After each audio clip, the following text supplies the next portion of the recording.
Cigarette আসক্ত ব্যক্তিকে দেখা যায় মাদকের ব্যাপারে বেশ সোচ্চার, তিনিও মাদকের ব্যাপারে জিরো টলারেন্স চান। প্রশ্ন হলো সিগারেট মাদকের আওতাভুক্ত কিনা, ইসলামে এর ব্যাপারে নির্দিষ্ট কোনো বার্তা আছে কিনা। সিগারেট এটা মাদকের আওতাভুক্ত হোক বা না হোক, ধূমপান মানুষের স্বাস্থ্যের জন্য ক্ষতিকর, এটুকু খোদ ধূমপান যারা করে তারাও জানে, আর ধূমপানের এই সমস্ত সামগ্রীগুলো যারা উৎপাদন করে তারাও স্বীকার করতে বাধ্য হয়।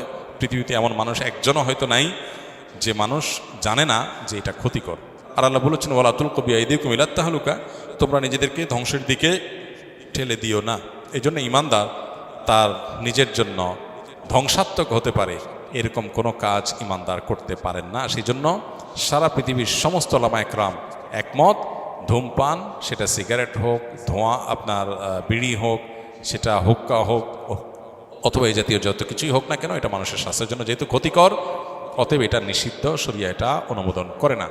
তাছাড়া এই পান না মানুষের তৃষ্ণা নিবারণ করে না মানুষের ক্ষুধা নিবারণ করে, অতএব শরিয়ার দৃষ্টিকোণ থেকে এটা নাজায়েজ, এতে কোনো সন্দেহ নাই।